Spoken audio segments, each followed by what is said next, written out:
Okay fine. देखो हम auto table किस तरह बनाएंगे फॉर्मूले की मदद से। सपोज दैट अगर हम नॉर्मल टेबल की बात करें, अगर मैं 2 के टेबल लिखना चाह रहा हूं फॉर एग्जांपल समझने के लिए, 2 लिख के मैंने एंटर किया, यहाँ पे मैंने x लिख के एंटर किया जो रिप्रेजेंट कर रहा है आपको मल्टीप्लाई, यहाँ मैंने 1 लिख के एंटर किया और यहाँ मैंने इक्वल टू लिख के एंटर किया। क्लियर है? उसके बाद यहाँ पे कौन सा कैलकुलेशन लगाऊंगा मैं, कौन से कैलकुलेशन को अप्लाई करूं तो ये मेरा 2 1 2 आ जाए, multiply, good, equal to F4 multiply किसके साथ, H4, एंटर। अब मैं क्या करूंगा, मुझे पता है कि अगर मैं कंट्रोल के साथ ड्रैग करूं तो ये सीरीज चलाएगा, ये हमने पहले ही पढ़ लिया था। अगर मुझे रिपीट करना है तो मैं सिंपल, मुझे रिपीट करना है तो सिंपल, मुझे रिपीट करना है सिंपल, मुझे रिपीट करना है सिंपल, ऑटो कैलकुलेशन हो गई। अच्छा, अब मैं यहां पे लिख देता हूं कि सपोज दैट ये टेबल नंबर 2 है। अब थोड़ा सा मैं फॉर्मेटिंग कर देता हूं समझाने के लिए। यहां से मैंने बॉर्डर बना दिया, यहां से सेंटर कर दिया, इसको मैंने थोड़ा जूम कर लिया, इसको मैं क्या कर रहा हूं, हाईलाइट कर रहा हूं। इसका मतलब क्या है कि यहाँ फॉर्मूला लगा हुआ है और इन दोनों को मैंने सेलेक्ट किया और यहां से मैंने मर्ज एंड सेंटर कर दिया ये।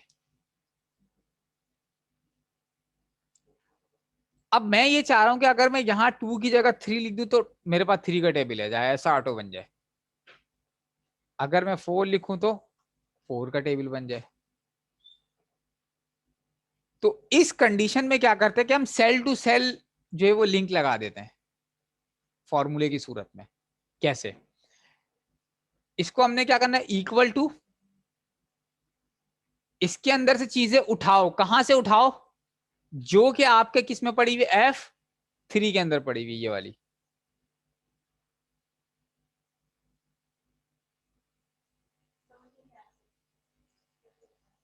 देखें, मैं इसको कह रहा हूं कि अगर ये 4 यहां है, किसी तरह 4 यहां पर आ जाए तो ये ऐसा बन जाएगा कि 4 लिख रहा हूं तो 4 का टेबल, 5 लिख रहा हूं तो 5 का टेबल, ऐसा सिचुएशन बन जाए। उस सिनेरियो के लिए हम क्या कर रहे हैं कि हम यहां पर इक्वल टू फॉर्मूला, इसका सेल एड्रेस बताया ना हमने, और F4 प्रेस करना है, ये देखो, देन आप एंटर कर दो। उठा लिया इसने, इसी को मैं ड्रैग कर देता हूं। अब जब मैं यहां पे 5 लिखता हूं तो 5 का टेबल, अगर यहां पे मैंने 6 लिखा तो 6 का टेबल। तो इसमें क्या दो चीजें हमने अब, और एक तरीके से देखा जाओ तो यहां पे भी फॉर्मूला लग चुका है। वो फॉर्मूला क्या लगा है कि इसका सेल का रेफरेंस उठा रहा है यहाँ पे, कि जो चीजें यहां पर मौजूद हैं वो ऑटोमेटिक यहां पर आ जाए। अब यहां अगर मैं 7 लिखूंगा तो ये देखें,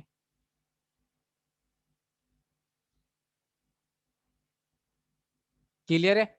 अच्छा, इसके साथ साथ मैं इसी को डिजाइनिंग दे देता हूँ। फॉर एग्जाम्पल हमारे पास यहाँ पर अगर आ जाओ, होम के अंदर कोई डिजाइन पड़ी हुई है।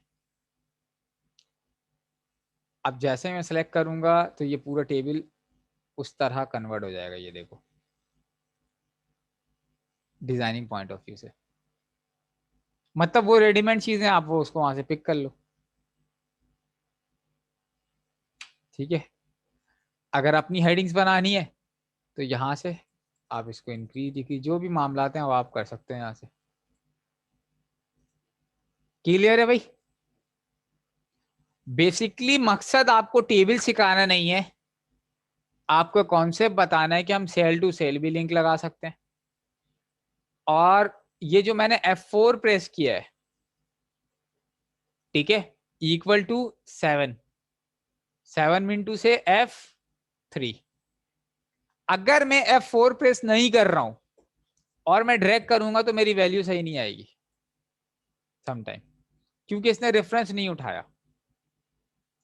अब इससे क्या होता है कि ये फिक्स हो जाता है। ये देखो, ये यहां से इसको उठाया F3 को। अब हमने क्या किया कि अब जो हम ड्रैग करेंगे तो इसके अंदर आपके पास F4 आ रहा है, क्या आ रहा है 5 6, ये एक दूसरे से ऊपर से लेकर आ रहा है। देखो अगर मैं इसके ऊपर क्लिक करता हूं ना, ये कहाँ शो कर रहा है, इन दोनों पे। अगर मैं इसके ऊपर क्लिक कर रहा हूं तो ये ऊपर वाले पे कर रहा है। अगर मैं इसको करूंगा तो ये इसके ऊपर में।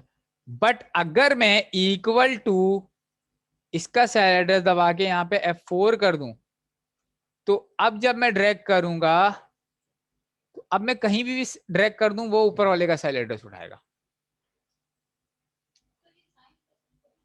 खुद ही। डॉलर लगने के बाद चेंज हो जाता है।